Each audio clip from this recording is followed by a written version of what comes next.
পবিত্র ঈদুল আজহা উদযাপন শেষে রংপুর থেকে কর্মস্থলে ফিরতে শুরু করেছে মানুষ। পরিবারের সঙ্গে আনন্দমুখর দিন কাটিয়ে আবারও ছুটতে হচ্ছে কর্মব্যস্ত নগর জীবনের দিকে।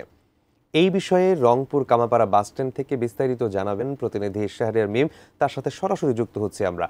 মিম, কর্মস্থলে নিশ্চয়ই যাত্রীরা ফিরতে শুরু করেছেন। যাত্রীদের চাপ কেমন এই মুহূর্তে কামাপাড়া বাসস্ট্যান্ডে, এবং সেই সাথে বাসগুলো সঠিকভাবে ছেড়ে যাচ্ছে কিনা এবং বাড়তি ভাড়া আদায়ের কোনো অভিযোগ রয়েছে কিনা বিস্তারিত জানাবেন।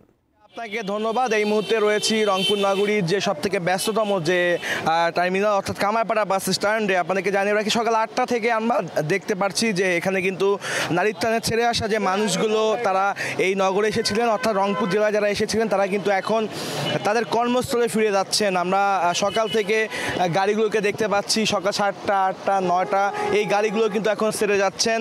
এবং আরেকটি তথ্য আপনাদেরকে দিয়ে রাখি যে আগামী শুক্র এবং শনিবার এই দুই দিনে কিন্তু সব থেকে বেশি ব্যস্ততা থাকবে এখানকার যে এই বাস স্ট্যান্ড থেকে, কিন্তু এই তথ্যটুকুই আমি জানতে পেরেছি। এবং আরেকটি বিষয় আপনাদেরকে জানাতে চাই, সেটি হচ্ছে যে এই শেষ সময়গুলোতে যানজট এড়াতেই কিন্তু মানুষ কিন্তু একটু অগ্রিম যাতায়াত করার চেষ্টা করছে, অর্থাৎ অনেকে ছুটি এখনও রয়েছে, তবে তবুও কিন্তু আগে ফিরে যাচ্ছেন সড়কে যেন যানজটে না পড়ে।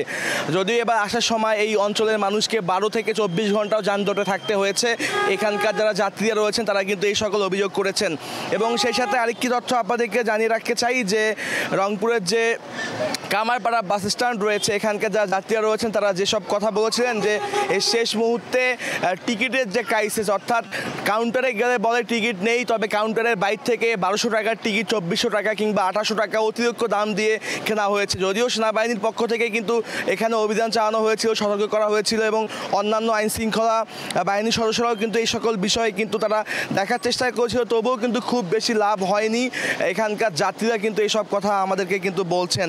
এবং আরেকটি তথ্য আপনাদেরকে দিতে চাই যে এখন কিন্তু যে গাড়িগুলো আপনারা দেখছেন এইসব কিন্তু এখন ছেড়ে যাচ্ছে, অর্থাৎ রংপুর থেকে ঢাকা কিংবা চট্টগ্রাম বা সিলেট বিভিন্ন কিন্তু যে বিভাগীয় শহরগুলোর উদ্দেশ্যে কিন্তু ছেড়ে যাচ্ছে। মানুষরাও এখান থেকে তাদের কর্মস্থলে ফিরে যাচ্ছেন।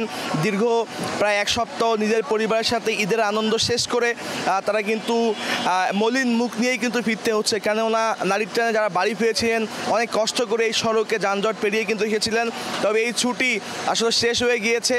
তারা এখন এই যে তারা আমাদেরকে দিকে বলছেন যে তারা আসলে তাদের পরিবারের সাথে কাটানো ভালো সময়গুলোকে মনে রেখেই তারা তাদের কর্মস্থলে তারা কিন্তু যোগদান করবেন, ভালো কাজ করবেন, এমনটাই কিন্তু তারা প্রত্যাশা করেন। তো সব কিছু মিলে রংপুরের কামারপাড়া বাস স্ট্যান্ড থেকে এই ছিল আমার কাছ থেকে বাড়ি ফেরা কর্মস্থলে ফেরা সর্বশেষ খবর।